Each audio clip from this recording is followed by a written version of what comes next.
Hey, what's going on, guys? Welcome to the show. This is Sports with Strawberry Ice. I'm your host, Jeff Trunapole, and as always, I'm bringing you sports from a West Side point of view right here in the great city of Cincinnati, Ohio, home of Joe freaking Burrow, who should have been the Rookie of the Year if he didn't get injured. Now, this show and every show is brought to you by T Properties. T Properties, quality housing for quality people. Check out their website at www.tpropertiesllc.com for all your rental property management needs and your rental needs. All right, guys, if you found the show, do me a favor, hit that like and subscribe button, smash that thumbs up. I am up to 831 subscribers. That is awesome. I appreciate every single one of you. Now we're going to get into this pretty early and pretty quick. We're going to jump in and bring my boy Jeremy D in first because we got a special guest today. We got the one, the only, Bengal Jim is in the house tonight. So let's get on to this here right here and say boom. Boom, Bengal Jim. Oh, I'm going to try to edge the screen. Come on. There we go. You know, hold on. I did it wrong. Try that again. Technology, man. What's up, Jimmy? What's going on, guys? Not much. Just enjoying another snowy day here in Cincinnati. You know it, brother. You don't get snow down in Alabama, do you, Jeremy? You know what? It was 64 yesterday. Got a little more chilly today. We're about 56 right now. So yeah, we don't feel sorry for you. I'm just saying. No, usually when it does that, I just mute him and I just remove him totally from the show. Just kidding. Anyway, all right, Jimmy, what's up with this tweet we saw yesterday with the Bengals Ring of Honor? Look like they're actually working on it. Yeah, man, I know internally they've been talking about it for several years. I knew it was probably coming. I wasn't sure which year they were going to roll this out, but yeah, the social media team, was it done on purpose or not, right? It's just when they did the picture of the snowy Paul Brown Stadium, and I think my buddy Blake Jewell kind of zoomed in on one of those pictures and seen some fonts.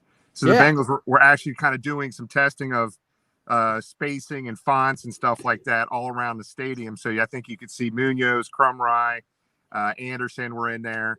So that's awesome. It's coming. It's coming. If they weren't doing that, they're going to have to now because there'll be riots in September. Right. Exactly. The cat is out of the bag. Now, the reason one of the reasons I think they need to do this is because for this man right here, I'll put this graphic up here. I've put it up there lots of times. Odds behind us with three of us. But Ken Riley, he is fifth all time on the interceptions leaderboard. Still fifth and not in the Hall of Fame. That is one of the biggest reasons I think we need to get this Ring of Honor going. It's absolutely ridiculous that him and Ken Anderson are not in the Hall of Fame. I'm with you guys. I mean, literally, if the NFL is not going to recognize our greats, we sure in the hell better. And that's what's going on right now. I love it. That graphic you put up there, out of the top eight interception leaders in NFL history, only one of those guys is not in the Hall of Fame, and it's our Ken Riley, man. And we will be doing a rally up in Canton here in June. We've got some dates we're firming up. I literally was on the phone with the Hall of Fame about 45 minutes ago. We got tickets locked up for everybody. We got hotel rooms locked up for everybody. Right now, we're figuring out, is it going to be a tailgate rally, or we're going to have to do it more formally and like have a giant tent area up there. So I'm working out those details. So stay tuned, everybody, and Bengal Nation on that. We are going to have a rally up in Canton sometime in June. June 19th is the tentative date. We may have to switch that by a week, but more to come on it. But you're right, Jeremy and Strawberry. We got to recognize these guys. It's an embarrassment to the NFL and the Hall that you don't have Ken Riley and Ken Anderson in there. And on top of that, Max Montoya, Isaac Curtis, Willie Anderson. I mean, there's more guys. I mean, the list goes on and on and on. Yeah, the two pressing ones right now are Ken and Kenny. I mean, yep. Ken Riley's son, Ken Riley II, is going to be participating in that rally with us.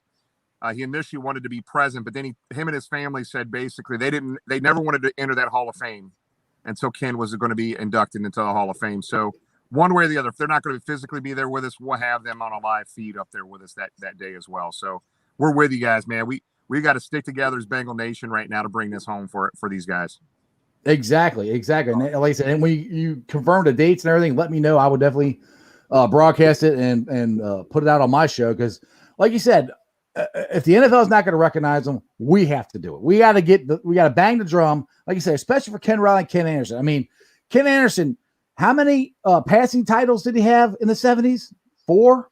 No, yeah, four passing titles back to back in each decade. Yeah. Yes. So he's gone exactly. He's gone 2 passing titles in the 70s, 2 passing titles in the 80s.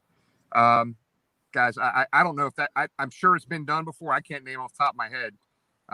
Anybody, and plus that MVP year in 81, and the guy is rightfully and when you try to get an answer out of the Hall of Fame voters as the why behind that, they point to his win-loss record. Well, I don't give a damn about the win-loss record. Right. He played on some god-awful teams in 78 and 79. I mean, at the end of the day, I've said this so many times before, there are really good players that played on Super Bowl teams in the Hall of Fame. Okay, let's look at Calvin Johnson. Let's look at Calvin Johnson's win-loss. Oh, he's getting in if they're counting win-loss. Right. Calvin Johnson's in. But there's absolutely great players that didn't play in a Super Bowl winner that are not in that Hall of Fame. The Hall of Fame is an individual accomplishment, not a team accomplishment. Yes. So I think you would have saw Ken Riley in there last year if you wouldn't have saw Drew Pearson crying and whining for weeks and weeks to the committee. Literally, Ken Riley would have been in if that wouldn't happen. He was able to persuade a couple voters on that. So don't give up hope. Let's keep fighting a good fight, guys. We're going to get these guys in, and I think you're going to see Ken and Kenny in here very soon. Yeah, exactly. I mean, Ken Anderson. I mean, it's ridiculous if you compare his stats to Dan Fouts.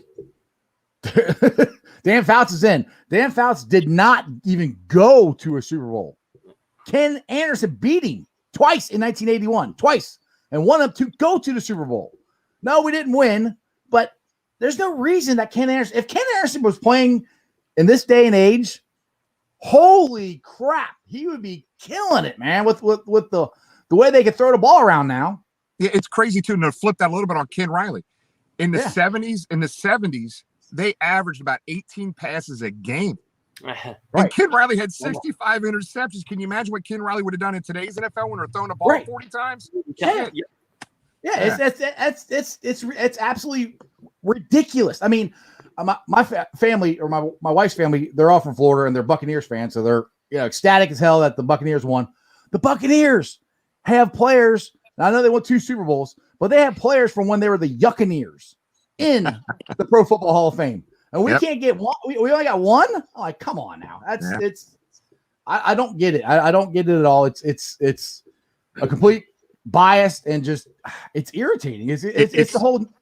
Yeah, I'm with you guys, man. I think it's infuriating, and there's no answer. There's no real why behind any of it, right? If there was a legitimate why they're not in there, they're just not, guys. So let's keep Bengal Nation fired up about this until we bring this home.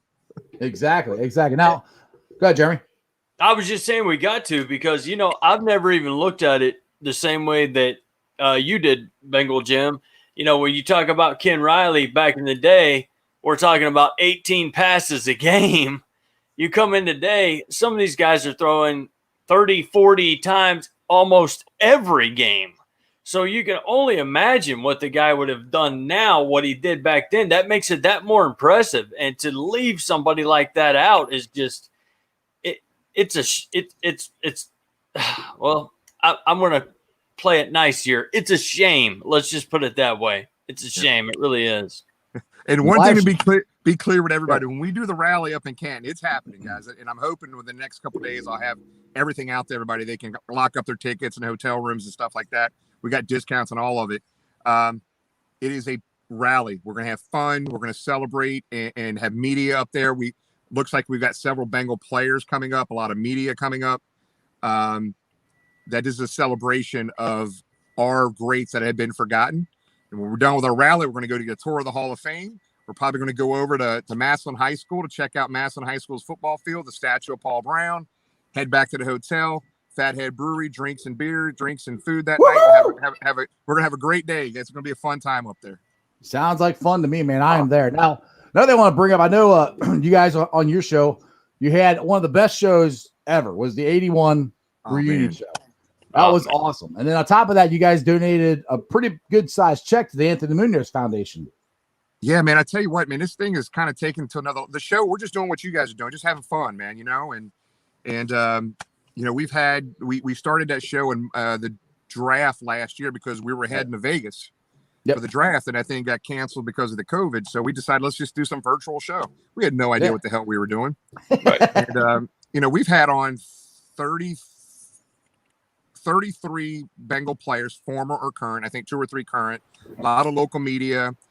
We've had a Hall of Fame David Baker on with us.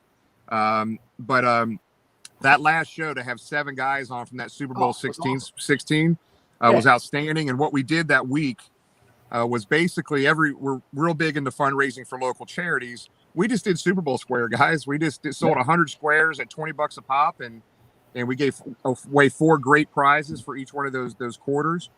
And we thought it was going to take 2 weeks to sell those squares at $20 a pop. Yeah, we sold out of those things in 4 freaking days. And awesome. So we James and I went up to Mason yesterday and got to meet Anthony, and we had a big giant paper check, like we were like Happy Gilmore or something. Right. At the golf tournament, man. Yeah, I had a check in the back of my car for like Happy Gilmore.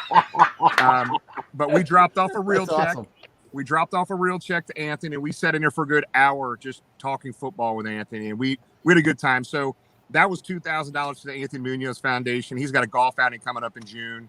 And then we have raised this year alone $4,200 for local charities right now. So last year we did about 11 grand total for local charities. This year we're already at like 42 and some change. So we're trying to really take it to another level this year and helping and make an impact on local charities. Definitely. That's awesome. Definitely. All right, we got a live caller here, one of our regulars, Keith. What's up, Keithy? What's going on, brother? Hey, Keith.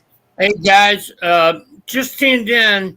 I don't know whether you discussed this guy, but here's a guy that's criminally underrated. I think because he only played 7 years.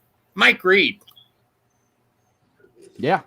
Mike Reed was maybe one of the best defensive linemen to ever play for the Cincinnati Bengals in the 70s.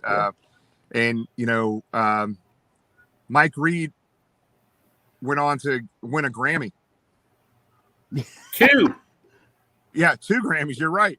So he had a music career, music writer. I mean, the guy was an unstoppable force in that defensive line for a lot of years in the 70s, and literally he had another 3 or 4 years left in him. He was that damn good. He was that good. And he weighed 245 pounds. Lightning quick. First move was outstanding. Lightning quick dude, man. He was the real deal. Mike Reed was a beast. Yeah, he was. By the way, guys, I haven't been avoiding anybody because of Super Bowl. Congratulations to Tampon Bay. But I've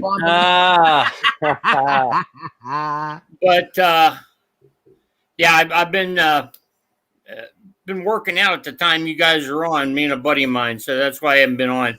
But I work out all the time too. I can still. What, 20-ounce curls? Exactly. Those are the best kind. Have you guys talked about the Reds at all? No, right now we'll get into that later. Right now we're talking Bengals right now. Yeah, we'll get into that later on. Yeah, I don't know who all you guys met. I'll tell you another guy, not really a Hall of Famer, kind of the same reason as Mike Reed, but he was as good as anybody when he played. Nobody ever talks about Tommy Casanova. Yeah. Ran into Tommy Casanova down at Cook's Sporting Goods about a month ago. Really? Yeah. He came in. He was in town. He doesn't live here, but he was in town. Outstanding. That secondary that Tommy Casanova played in was one of the best secondaries Bengals ever had. With him and Lamar Parrish, Ken Riley. That was a legit. Lamar Parrish. Craig. Yep. Good job, Keith. You're the man, brother. You're exactly right. Yep. I got another name for you. I just want to throw this out and see if anybody remembers this guy. And the reason why I remember him, he knocked Benny Cunningham, 260-pound Steeler tight end, out on Monday Night Football.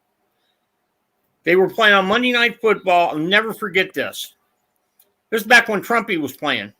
Right. Playing on the other side.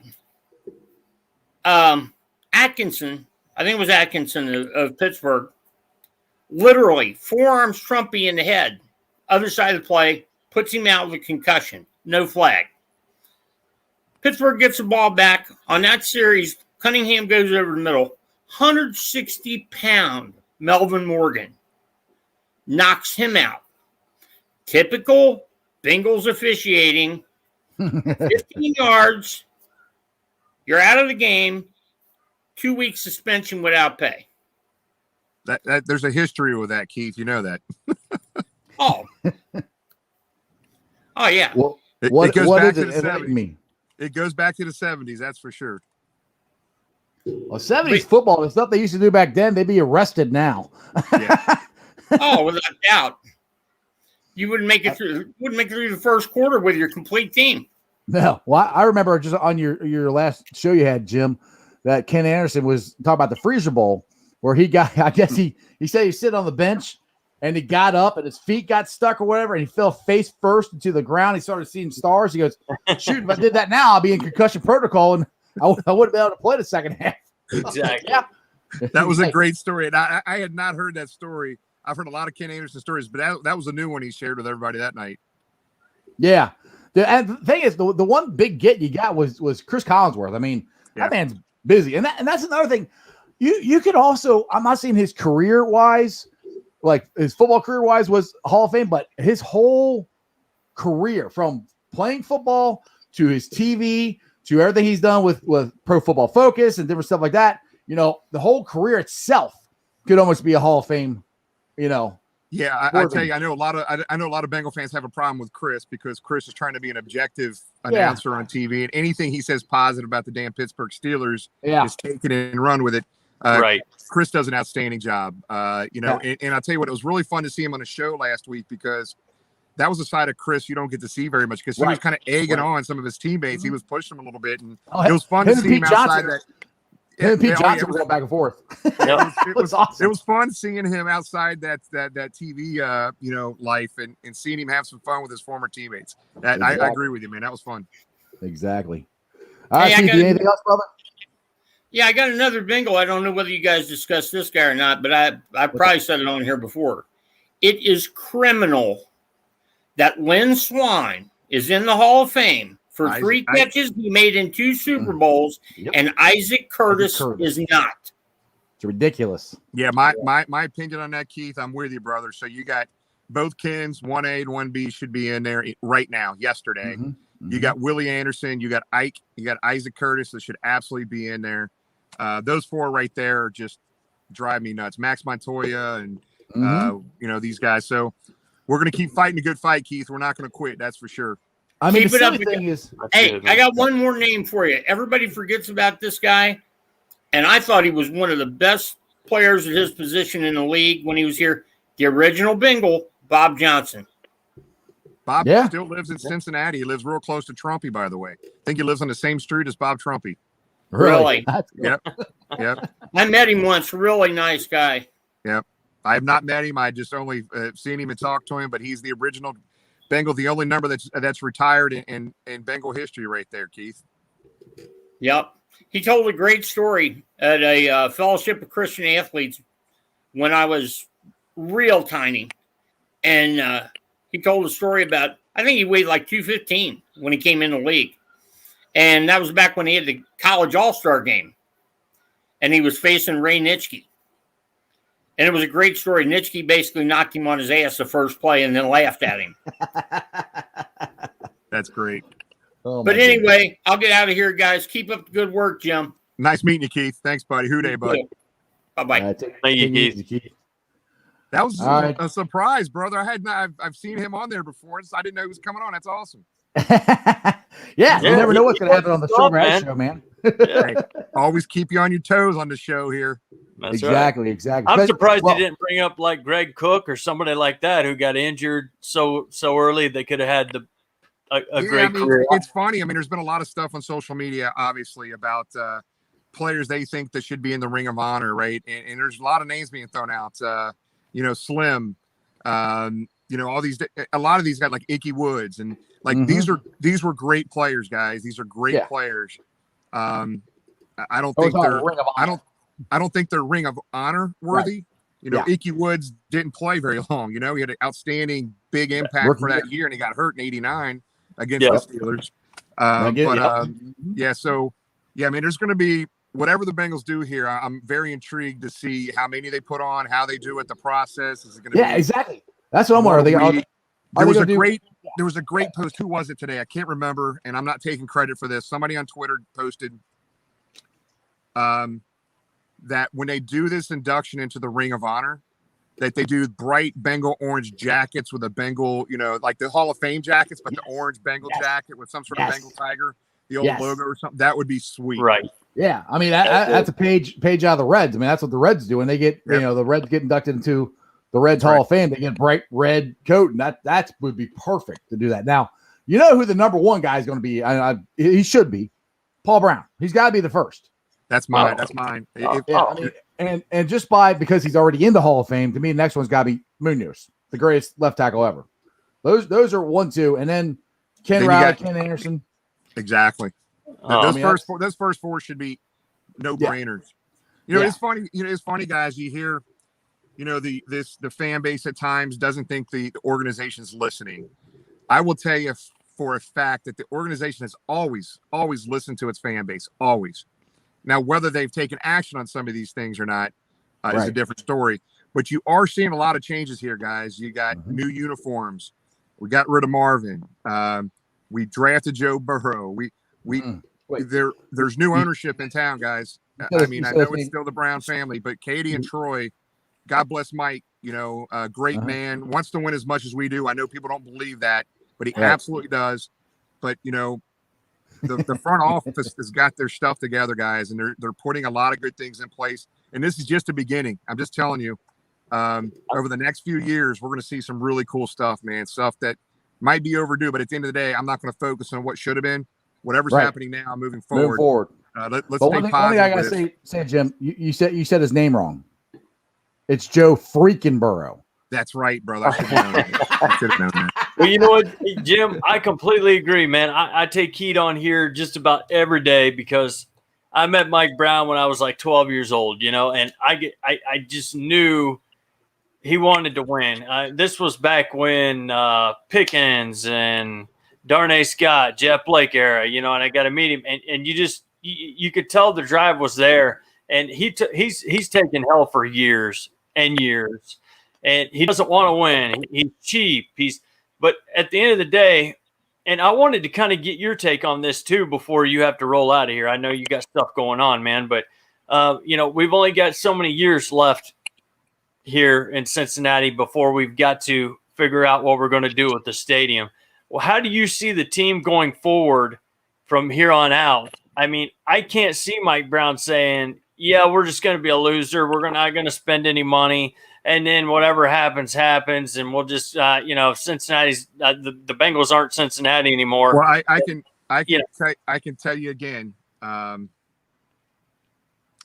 that Troy and Keithy and the Brown family, they love this city. They want to stay in Cincinnati. They don't want a new stadium. They want the county just to maintain what we've spent money on. They want to maintain it. That's going to be the big issue here. And I can tell you, some of the things they're doing, Joe Burrow being drafted might save this team staying in Cincinnati.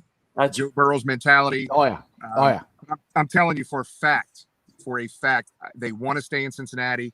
They're not asking for the earth, the moon, and the sun, like when they got the stadium, like the Reds and the Bengals both got those stadiums. Right. It's a matter of just maintaining what they got. Now, that costs money to do that, and the county and city are broke right now.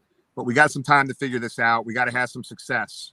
And Joe Burrow is the start of that success. But, brother, I'm with you. I worked very hard on that Issue 1 campaign many years ago. And I put in a lot of hours on that thing for the Reds and Bengals both because I'm a Cincinnati first guy. But yes, no doubt. I'm excited the direction things are going with this organization. I know the wins and losses haven't added up the past few years, but I'm excited about the direction. The arrow's pointing up, in my opinion. Awesome. We've talked about it on here a ton of times that, the draft is coming up. But the more exciting part for me is free agency.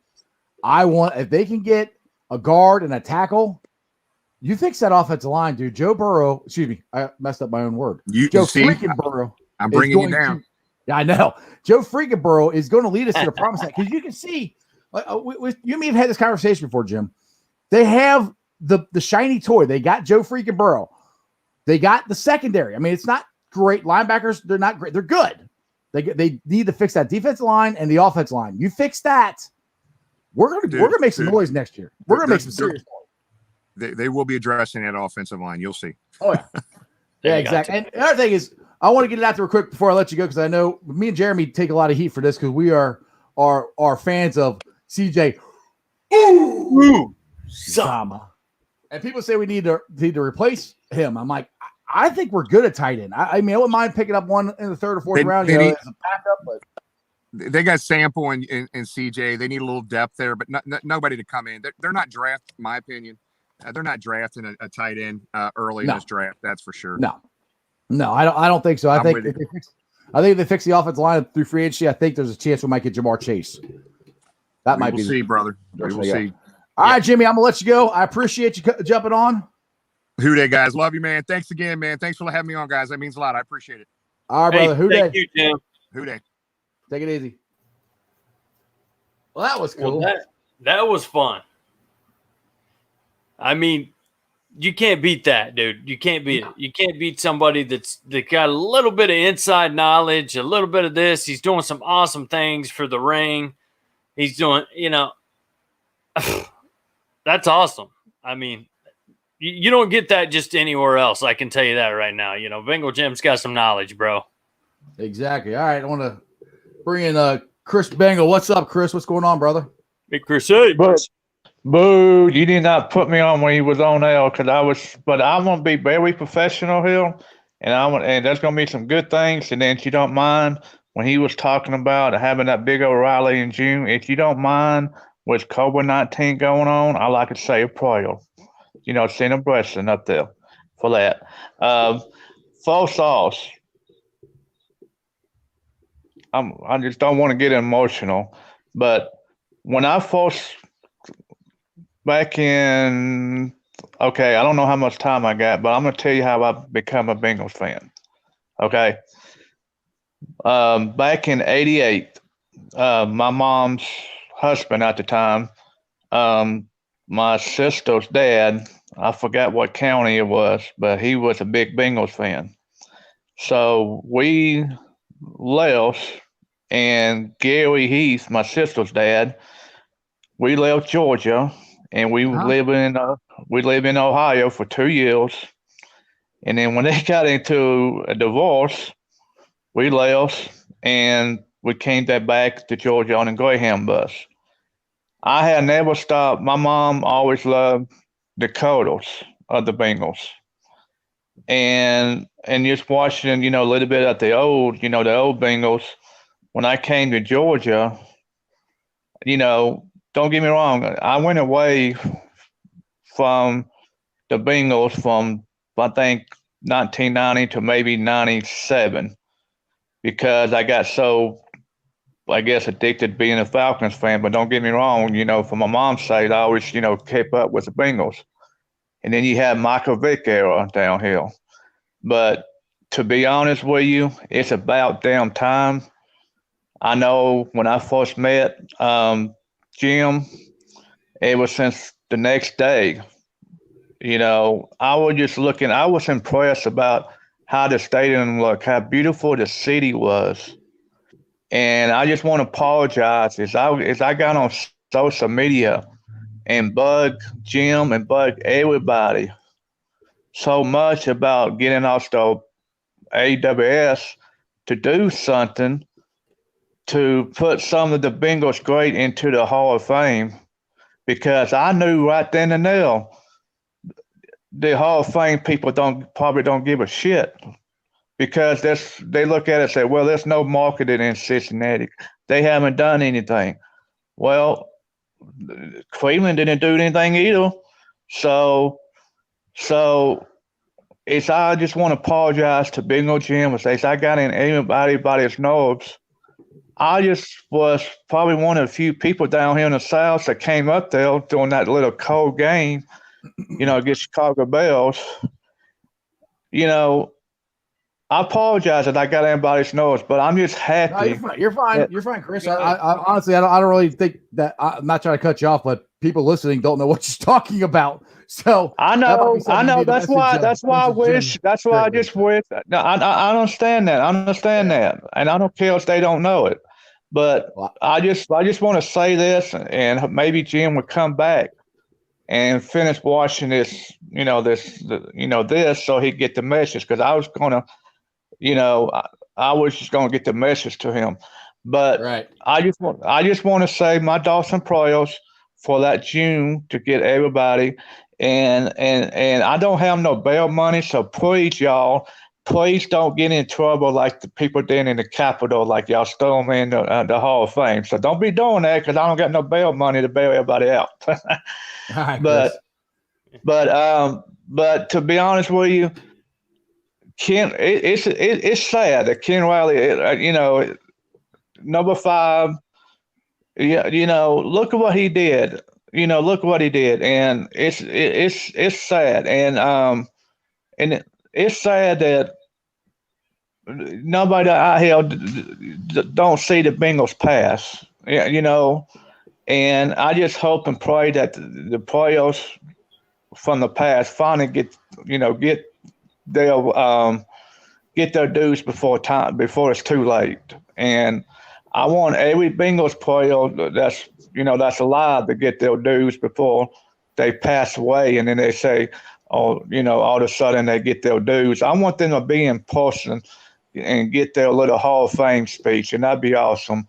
And I may change my plans. I'll probably still come up there. I can only come up there 2 times, so I'm still coming up there for my birthday. But I may change my plans and come up there in June instead of coming up to the first Bengals game of the year. I mean, I want to see Joe Burrow play, but I really, when y'all say that's coming up, that was news to me. And being there with the Bengals great players and everybody, and then y'all say going to have a drink, that is priceless. So yeah, it should be a good time. So I got to do lots of thinking. And then with my brand new 2019 NISA car, I finally got a good car. So I'm going to be driving it up there. So I got some thinking to do. And to you and Jeremy, y'all have a good Valentine's weekend with y'all's wife. And just have a good Valentine's weekend. And I'm sorry to run, what I was saying. I just want to get things off my chest, and I hope that he comes. I just hope that Jim would come back, and if you don't mind, tell him to watch the rest of the video I see left, and let him see what I got to say. So God bless, and I'll let y'all know, because I'm getting choked up, because I really love y'all Bengals. I love the Cincinnati. And that's what I say. I got a living will down here that when I die, I want my ashes dumped in the Cincinnati River across the street from the stadium. So that's in my will. So right, y'all Chris, be good. Chris, I appreciate the call. We got other people trying to get on, but I appreciate you, and I understand you're a big Bengals fan, dude. All right. Yeah, we appreciate it, man. Keithy, what's up? You're back. What up, Keith? Hey, man, just a couple things. Getting ready to hit the gym. That was my buddy that called my ride. But, Jeff, I wanted to let you know, I've been watching Blue Jackets hockey. I'm not nearly as well versed in it as Bengals football or Reds basketball. But I will say this, since I've been watching it, it's like soccer if soccer was a real sport and you like to watch paint dry. But hockey is actually enjoyable. Yes. You appreciate the defense a lot more than in soccer. And you get to watch somebody get her ass kicked. So that's right. Yeah. Right. Basically, soccer is hockey with all the good stuff taken out of it. Yeah, exactly. I mean, like I said, the only reason I ever got into hockey, my son is the reason I got into hockey. I had no clue about hockey. And he got into hockey and wanted to play it. I'm like, all right, I had to figure out where in the world you play. And once you figure out the rules, it's actually fun to watch. It's a fast pace. People are like, oh, you don't score that much. I'm like, yeah, but the way they move the puck around, they hit. I mean, if you can actually pay attention to the way it's supposed to work. Well, you know what the biggest awesome. problem? You know what the biggest problem with it is? It doesn't transfer to TV. Oh, yeah. Like other sports. You don't definitely. realize the speed until you see it in person. Yes. That is the truth. The other thing Go ahead. The other thing I wanted to bring up is, Jeff, I think we finally may have gotten our wish. I think David Bell might get it. I think signing D. Gordon was a move towards that. Now, if David Bell is smart, now you got three guys that you can stick in that lineup that can steal you a base, in my opinion. You got him, Akiyama, and Senzel. Right. You can manufacture runs if you get a mind to do it. So you think Gordon's going to be the shortstop? I think he's probably going to win by default. Yeah, that would be. That's the part that irritates the crap out of me. That's the one position that they needed to really address. You know, I mean, we knew they weren't going to sign Trevor Bauer, but you at least got to address the shortstop. And there were guys available, and Gordon's a utility player. I mean, really, he's not really a starter, but I mean, he, like you said, by default, he might be our shortstop between him and Garcia. It's kind of what I'm thinking, but here's the thing, though, and I'm not saying this will happen, but Seattle tried to turn this guy into a center fielder. Right. People forget this guy was an all-star. I think he was a 4-time all-star, led the league in stolen bases, American League twice. Right. Yeah, I was thinking him and Gregorius. I'd always get them confused. I don't know why. But the other thing is, real quick story. I was reminded of this when Jim was talking about meeting Mike Brown. I met Marge Schott, and I met her the day they made her sell the Reds. Oh, really? My car was broke down. They had the meeting at the Holiday Inn Riverfront down in Covington. Right. And I was waiting on a bus, and I saw this little heavy-set old lady walking towards a big black Buick. And I walked over to her, and I had heard the news on the radio. I said, "Hey, Miss Schott, I just want to let you know I think we're getting rid of the wrong owner. Right. At least you'll spend money." Yeah. True story. She says, "They're getting rid of me because they hate me, babe. Because I'm abroad. They hated me from day one because I'm abroad. They hated Shotzi 1. They hate Shotzi 2. They've been trying to get rid of me this whole time." Right. I said, "Well, I just wanted to tell you, I don't know if the stuff they say about you is true or not, but I do know you're trying to win." Yeah, I'll give her credit for that. I'm a grown-ass man, right? Right. She reaches up like you do a baby, pinches my cheek, and goes, "Shotzi's got something for you, babe."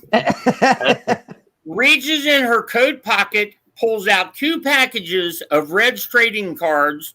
One of them was from a giveaway like 3 years before. The other one was from the year before. That sounds like her. Was she carrying her St. Bernards with her at the time, or was she just leaving a game? Unless they were in the car, she didn't have she was coming out of the meeting where they had made her sell the Reds. Oh, okay. Okay. Okay. All right. Yeah, I didn't know that until after the fact. I knew they had made her, and I put 2 and 2 together. It's like, well, why the hell would she be coming out of Holiday Inn Riverfront? Right. And I thought, oh, that's probably where they had the meeting. Yeah, I actually have an autograph over there on the wall that my great aunt and uncle, because Smart Shot would always sit in the blue seats, and you go down and you can talk to her and you get autograph. Well, she signed it. Hard shot, and then she signed Shotzi, put a dog paw on it. So it's a framed napkin, but I had it like I don't know, I was 10, 11, something like that when my great aunt and uncle got it for me. I was I'm still a huge Reds fan, but yeah, she was she was just an old woman, man. she had her flaws just like everybody else does. But the thing I liked about her and I hated about Carl Lindner, she wanted to win and she'd do anything to try and win. Carl Lindner wanted to sign 2 guys. He wanted to sign Junior and Larkin, and that's it. And expected, oh, us dumbass Reds fans, okay, let's go to the game and watch them lose. But we can watch Ken Griffey Jr. Like, they don't want to win. Well, well, here's the difference. Lindner, it was a monetary investment. Marge, it was an investment, emotional investment. Oh yeah. She loved the team. Yeah, and she got blasted a lot in the media, but at the end of the day, she wanted to win. She was actually from your story and from other stories I've heard about Marge Schott, she was a very kind woman when it came to speaking with the fans, her family, just everyday life. It was a little different. She got a lot of guff from the inside of and you never know how it worked out, but I loved her myself. I really did. I'm going to say this. People don't know this because I don't look it. I'm a 5th black. My wife is black. I don't know if she actually said the things that she said, and if she did, I'm not defending her saying them. Right. But you also have to take into account people born in that era would say those words, and it wasn't necessarily a slur. It was just a way. Second language. Yeah. And I know this for a fact because my grandfather had one of his best friends was a black man, and he was from that era. Right. And he was commonly referred to as racial slur Joe. Right. And, it wasn't meant in a insulting way. But, and like I said, I'm not defending it. I'm just saying, just saying, people need to take the time into consideration when they talk about people. Right, exactly. Well, now everybody gets offended over everything now. So you can't. That's the cool thing to do, get offended by it. Exactly. You called somebody by the wrong pronoun. Right, exactly. All right, Keithy, it's always appreciated, brother. Later, guys. Take it easy. Hey, man.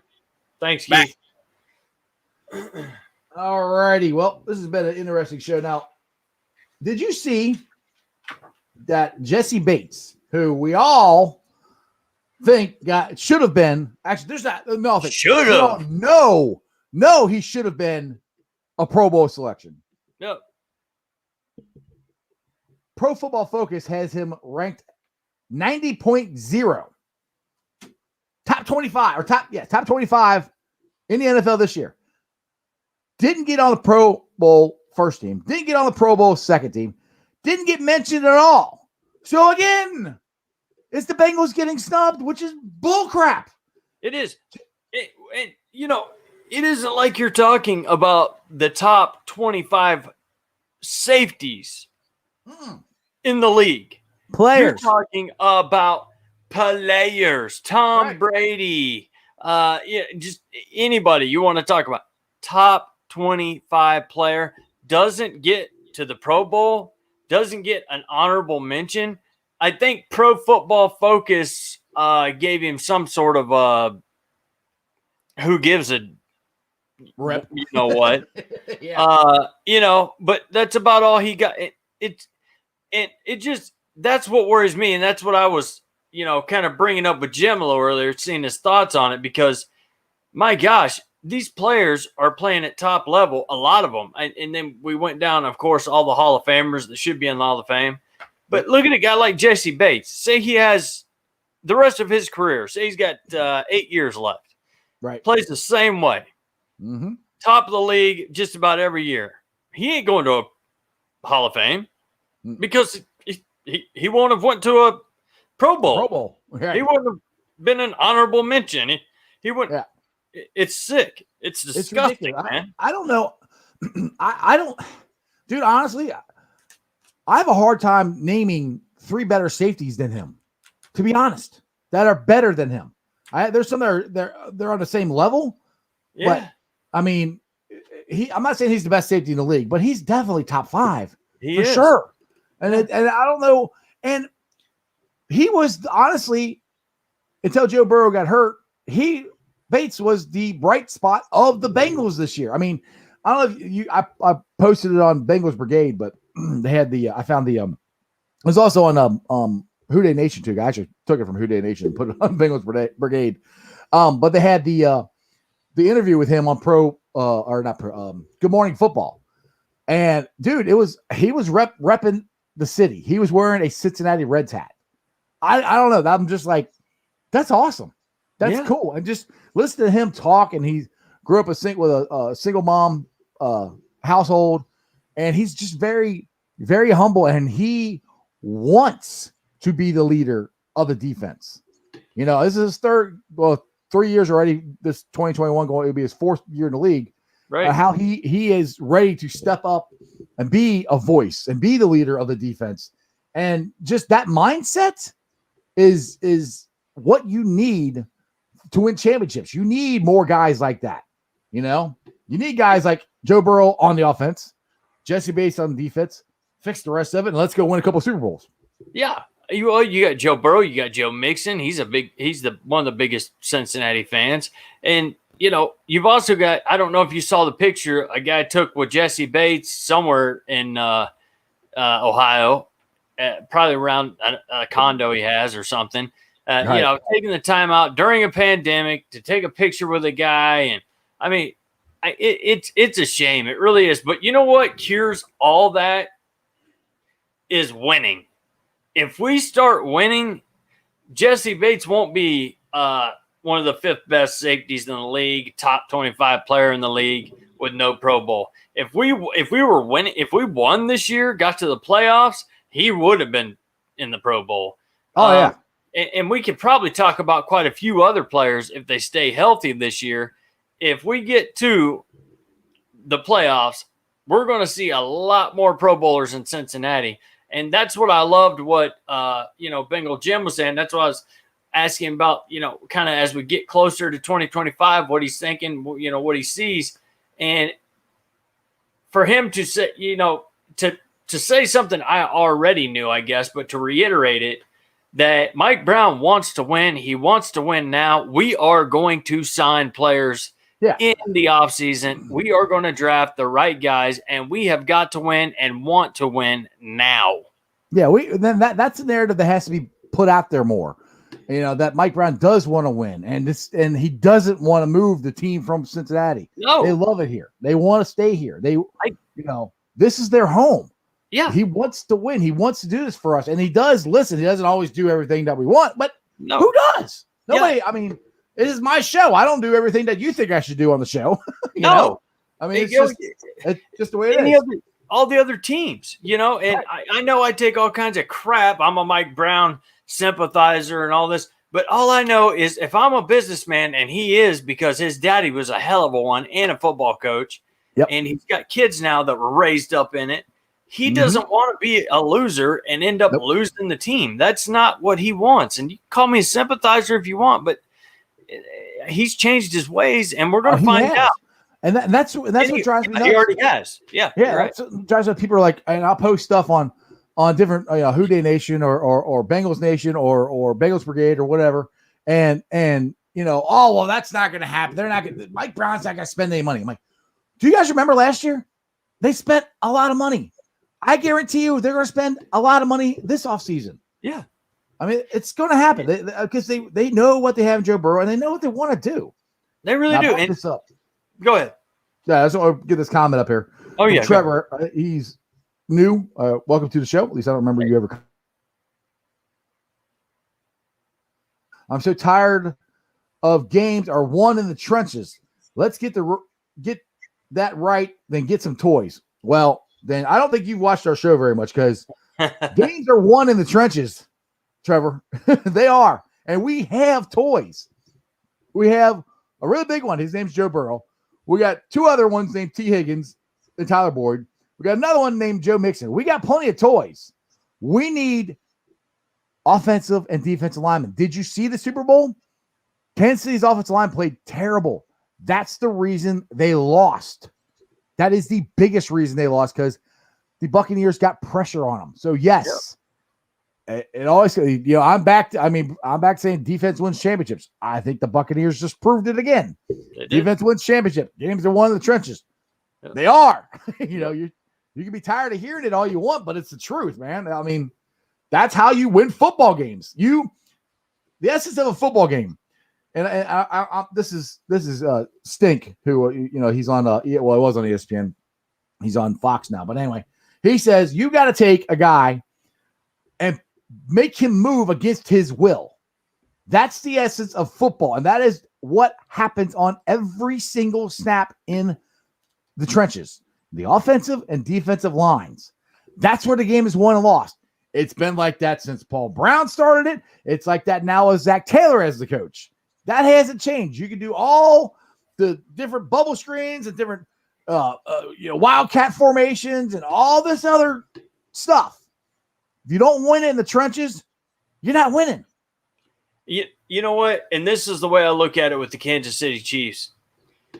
They had their offensive line do certain things to even give Mahomes a little pass rush.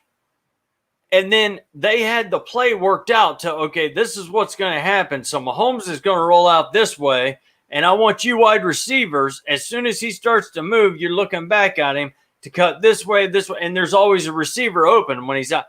But when you've got a defense that takes him out of what you were just talking about, Jeff, that feeling comfortable zone that they're in, that they want the defense, they want him over here so he can come here or he can come up here and do a little fling pass, a little side pass. They completely shut all that down. And that's the only way you can do it in the NFL is keep your quarterback completely healthy, have one hell of a game call, a coordinator, and a great defensive line to get after them, because a great defense will make your cornerbacks look good every Sunday. All right, Trevor said, I guess he's clarifying. He said, that's exactly what I meant, Jeff. Like, let's build these lines, then get toys. All right, well, then I read it wrong. So, my bad. I apologize. Yeah, I thought we were saying we're going to take care of the offensive line, hopefully free agency, and then we're not going to forget about the defense. Trust me. I want the free. I would love it if if you could add, which I don't think we're going to get him, but I think they blew it. We could add Shaq Barrett. You could add him, and then you add Tooney, and then like Morton or Trent Williams. Dude, that would help. So those three guys would help a ton. Because and you re-sign Willie J3, which actually you had a little story on Willie J3, didn't you? Some rumor that you heard. Willie J3. It was Carl Lawson. That's what I'm thinking here. You heard him going to a certain team that we can't stand. Oh, yes. My bad. Carl Lawson has up to 5 teams looking at him. That's what I was thinking of there. But a team that is also looking into WJ3 would be the Pittsburgh Steelers. Boo! And with our salary cap space, I do not see us giving up WJ3 to the Squealers whatsoever. Lawson, I don't see him getting a ton of money offered to him. And if he doesn't, I think we can match his contract. And then I think we can get Tooney. I think we can get Morton. And then I think we can probably get a pass rusher. But like you were saying, it's kind of hard to pay Shaq Barrett $12 million a year now, 14, when we could have had him for 7. Oh, was it 7? I thought it was 14 before. No, 2 years, 14 million. Okay. I got it. 7 million a piece. Yeah, I got 7 million a year. So, if he's coming at us now, wanting 14 million a year, I just see the Bengals kind of saying, my gosh, what have we done? And I can't blame that on Mike Brown. I can't blame it on Zach Taylor or whoever it was at the time he came in. Shaq Barrett said, I put all my eggs in Cincinnati's basket. He was going to sign a 2-year, $14 million contract, guaranteed. And the doctor said his shoulders were screwed up. So there's a little bit to blame everywhere, I guess, when it comes to that. But at the end of the day, the doctor is going to have to be the one to answer, in my opinion. Exactly. Now, Crown said he sees that in some places Tooney might go to Baltimore. Man, look, it's the offseason. This is, like I said this yesterday's show. This is the hot stove of the NFL. There's going to be so many rumors. I mean, if you like rumors and mock drafts, and also this is your time of year because there's going to be so many different mock drafts. The Bengals are going to draft Jamar Chase. Nope, this one says the Bengals are going to draft Slayer. Nope, this one says they're going to draft Sewell. Oh, Tooney's going to go here. But, it's fun. I mean, trust me, it's fun. I mean, Russell Wilson, now they're saying he might get traded, which there's no way in hell Seattle's trading Russell Wilson. But, I mean, it's just there's so many things that could happen, and there's so many quarterbacks that are available. There's so many – I mean, it's a fun time if you like following this stuff. So we're going to hear lots and lots of rumors. Yeah, I've seen 5 mock drafts, and we're taking 5 different players. Right. Exactly. I even read a report today on one of the groups, anyway, that said the Bengals may get lucky with the Sam Darnold trade, with the Jets trying to trade Sam Darnold.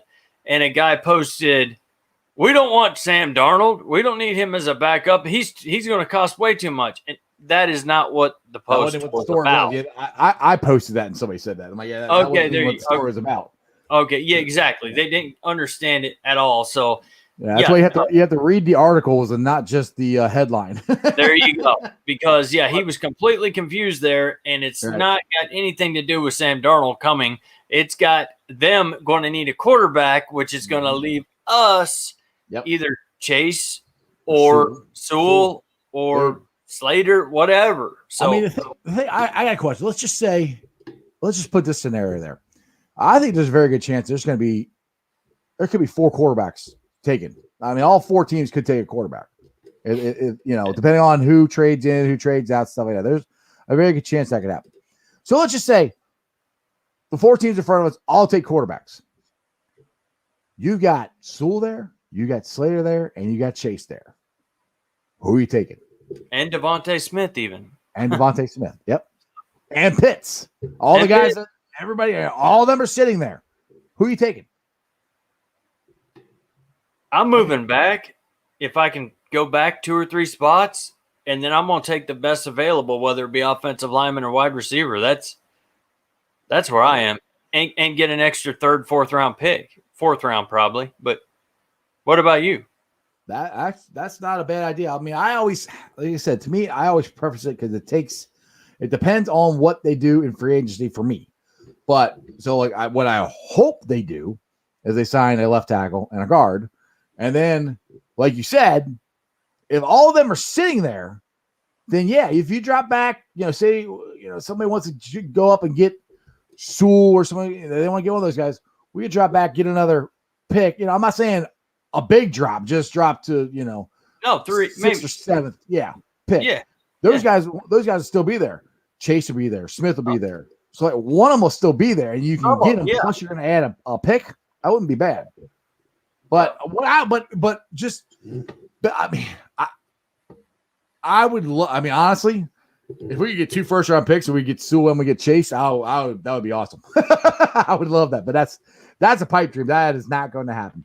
But that's the thing. I was like, we got now. It's not till April 29th. There's so many things that are going to happen between now and then. I mean, because tomorrow, Trevor Lawrence is having his pro day. He's doing that tomorrow, so he's getting surgery on his left shoulder, not his right shoulder. But he's doing that tomorrow. So and that's the thing, since there's not going to be a combine this year, that pro days are going to be huge, and it's going to be the due diligence of the scouts and the coaches to really watch tape this year, which I'm interested in this because to me, I like the combine. I think it's fun to watch, but sometimes I think these guys put too much emphasis on what they do in shorts and a t-shirt instead of what they've done on the field. John Ross. Exactly. I mean, you can run a 4. Oh, this guy can run a 4.5. This guy can run the 4.3. He can jump this. What did he do on tape? What did he do during the game against, high quality players? That's to me where they're going to have to base it on. And that's what they used to base it on all the time until they started doing this combine, which there's nothing wrong with the combine, but I just think they put too much of an emphasis on that sometimes instead of what he did playing football, not a track star. Yeah. As far as I'm concerned, us not having a combine this year is not going to hurt us that much because a pro day is pretty much a combine, but individually. So, yeah. And you say Lawrence is having his tomorrow? Yep, tomorrow. Will that be televised? Yep, on NFL Network. Okay, all right. Which I am curious if Joe freaking Burrows was on NFL Network last year because I don't remember. I know I wanted to watch it and I missed it for some reason. I don't know, but I'm interested in that. And I want to see Fields and hopefully they'll have some. I want to see Chase too. I want to see what he looks like. I really do too. Yes, that's a big one because I just think he's a no-brainer with his size. He's not injury prone. Even though, like I said, I'm gonna go with Chase to the end of the world because he was with Burrow. They made magic happen. Mm-hmm. But then Devin Smith or Deontay Smith, whatever, I have a feeling he's a great route runner. Even at his size, he's going to surprise a ton of people, maybe be one of the best. But I don't see Chase being very far behind, if at all. I guess you can put it that way. Well, especially if Burrow is throwing to him. Exactly. All right, Dallas says, if we get a dominant defensive line, we'll be awesome. I remember the year we were number 2 in the league in defense. Yeah. Sure. And it wasn't that long ago. At least it doesn't seem that long ago. It's probably longer than I think. But all right, Matt, what do you think of our situation?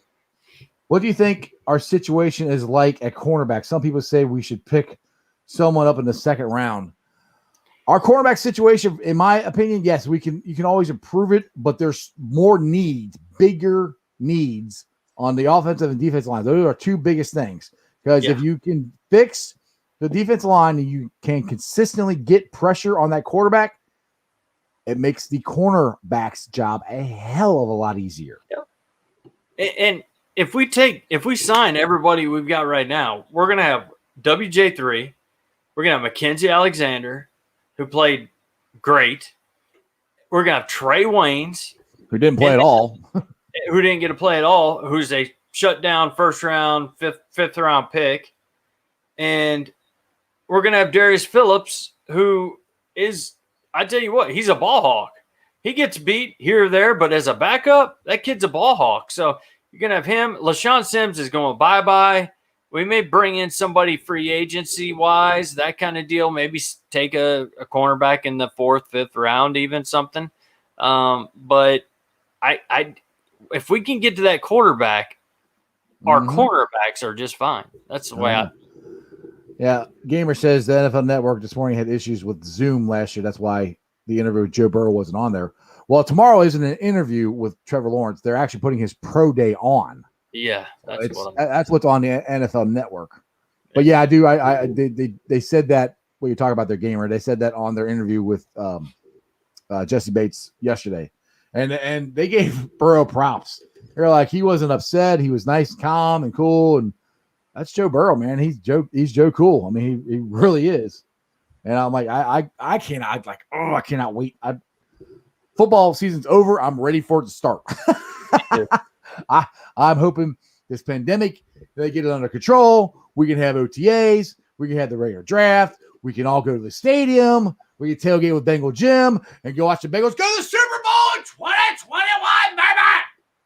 And hope that Burrow is back game 1, 100%, no questions asked, with a great line. He will. He'll be back, and we are going to have a great line. He will be back. All right. Well, now the Reds are actually getting started. MLB, let's see here. They released this yesterday. Everything's set. All 30 teams have a full schedule. On Thursday, they announced the regular season times for all teams for the 2021 regular season. So that's good. There's no talk of pushing the baseball season back. Spring training is going to start.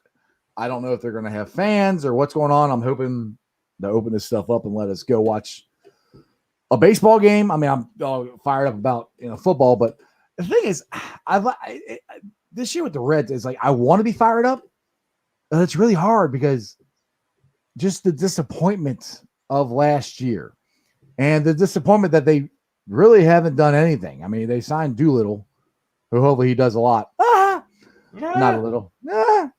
But it's just, and they did not really address the shortstop. I know Keith's talking about Goodwin, who they signed, which hey, hopefully, maybe he can be, but I don't see it. I mean, to be honest, I think he's more of a utility guy, and I think Bell might get what he wants. He gets to mix and match shortstops every other day. But I mean, I want to be excited. I really do. I was so fired up last year for the Reds, for everything that they did, the guys they had coming in, the pitching staff we had, and now this year's just like, all right, we lost Bauer, which we all knew we weren't going to sign him. We didn't, do it. And the thing is, it's not like we're going to be a terrible team. We still should be a pretty darn good team with the guys that we have. But I don't feel the excitement that I did last year. Now, maybe when spring training starts and I start watching some games and stuff, I might get the itch, like, all right, let's go. I think it's gonna be good, but I don't know. It's just kind of disappointing. We're kind of rolling, and we're not rolling in the season. We're kind of just rolling in the season, not rolling. You know what I'm saying? Yeah, and I can see where you're coming from. And especially with the Reds kind of leading everybody on, like, we may take Didi, or we may take Rosario, or and none of it happens, and the next thing you find out, you take Doolittle, and that's about it. Which, at the end of the day, last year's playoff team kind of was a complete bore. 22 scoreless innings with zilch. So nothing. You never know. Maybe he'll change the scheme up this year, but they put a few things out there in front of us, like a little carrot, and nothing really came of it. So I mean, the thing is, I don't know. You can only dress up. You can only dress up a turd so much. You can only dress up so much. You want to see it's a turd, and Sure. I'm sorry, I'm not calling David Bell a turd, but I don't think he's going to change. I've seen him 2 years, and I don't see any difference from 1 year to the next. And dude, if you ever hear him do an interview, he tries to be the Bill Belichick of baseball. Well, we didn't really hit today, guys. We got to swing, make more contact, and our pitching wasn't there. But we'll get it the next day. Like that guy really makes me want to play for him. Yeah, and that to me, that's the easiest thing, and the thing I think should have happened. The talent David Bell had, I don't give a crap if it was only 60 games. You can't go 22 innings in the playoffs and not score. You should get fired. You should get fired. Exactly. I mean, I don't know why they didn't. 90% of the baseball teams would have fired him. 22 innings. 22 innings. You scored nothing. I don't see how he still has a job. And what has he done in the 2 years? Yes, he got the Reds to the playoffs. But damn, everybody made the playoffs last year, Yeah, I was about to say, yeah. And now this year we get David Bell again with the loss travel of Trevor, and and then we're gonna get Didi. But nothing ever came out of it. So there's not a at least in baseball you normally get that one guy maybe on your team that you. All right, we got him. I'm buying his jersey anyway, and I'm hoping he hits 50 home runs. But I don't know, man. We'll see. You never know. We may be completely wrong. Well, yeah, which is fine. I'll be glad to be completely wrong. I mean, the thing is, we have the talent to compete. We have the talent to make some noise in the playoffs. I mean, we do. You add a couple pieces. If the season goes on, you never know what could happen. We could go to the World Series. But the whole philosophy to me has got to change, and it hasn't. I mean, they're going to do the same thing they've done the last 2 years, and I mean, I haven't heard one single thing about, them changing anything. I mean, they didn't add anybody. They didn't, they didn't change anybody on the coaching staff. They didn't change David Bell. I mean, it's just, I don't know. That's one that I'm having a hard time. I want to be excited for the Reds. I want to. I'm like, I love opening day. It's one of the funnest times here in Cincinnati. I mean, it should be a citywide holiday. No kids should have to go to school. Nobody has to work. We all just go down to the parade and have fun and celebrate the Reds. But, I just don't want it to be a dud. And I got a bad feeling it's going to be. I just do. I hope I'm wrong. Yep. Me too, man. Me too. I think we're going to roll on out of here, Jeremy D. What do you think? I'm ready to rock, brother. You go ahead, man. All right, man. Well, I just want to invite you guys to all the Facebook groups that we are live streaming on. They're Who Dey Nation, Ohio State Bucknuts, and I think we're on Bengals Nation today. Maybe not. Don't know. I think we are on Bengals Nation as a post, but we're on there. Yes. Cool. Well, shout out to them. And then you guys can join my groups. They are Bengals Brigade, Bearcat Ruckus, Radical Reds, and then the Ice Bar. The Ice Bar is a page, like I said, me and Jeremy, just silly show page. We do silly TikToks, silly memes. It's a virtual bar, build up the bar. We have some conversations. It's kind of cool. Follow me on all my social media platforms, all under Sports with Strawberry Ice on Facebook, Twitter, Instagram, and like I said, me and this idiot here do TikToks. I tried to get it on the podcast yesterday, but I messed it all up. I will do better, and I'll get it on the podcast tonight. Make sure you rate, like, and review. Give me a 5-star review. I'm on BeanPod, Apple Tunes, pretty much where you guys get your podcast, Spotify. YouTubers, right? 831. We're getting so close. Make sure you guys tell everybody, tell your friends, tell your neighbors about Sports Strawberry Ice. Make sure you like, subscribe, share, hit that thumbs up, which I have no thumbs up whatsoever. Nobody likes the show today. Poor Bengal Jim. Exactly. Poor Bengal Jim. It's all his fault. Jeremy T, you ready to roll on out of here? I sure am, my brother. And just to reiterate again what he said, guys, if you're watching from Bucknuts or a Bengals group or Reds group, it doesn't matter. Make sure you jump on Sports with Strawberry Ice YouTube. Give us a like. Those likes mean a lot. Don't ask me why. I've just heard it myself. So Jeff has as well. Somebody a lot smarter than us told us that. Yeah, it's with and I believe what was it, Natty, that was explaining the algorithm. It helps with everything. So if you guys will go on there, keep leaving your comments here on the show. The comments help a ton, but the likes help just as much. And watch it on YouTube. On YouTube, yes. On Sports with Strawberry Ice on YouTube. My bad. Yes, I didn't. Not the page. Go to YouTube. Give us like. Just hit the like button. I'll get 200 and something views on the Strawberry Ice page. Like easy. I'll have that many when we get off of here. Exactly. I want them on the YouTube channel. Yes. But I appreciate you guys watching wherever you watch. Definitely. But it's absolutely free to be, subscribe to Sports with Strawberry Ice on YouTube. Hit that like button. It helps us out tremendously. But other than that, and as always, guys, want you to remember one thing and one thing only, and that is you don't live in Cleveland, you live in Cincinnati, so act like it. Who Dey, we will see you tomorrow. Who Dey, go Reds, go Bengals, go Bearcats, go Buckeyes, and that's just sports, baby. See ya!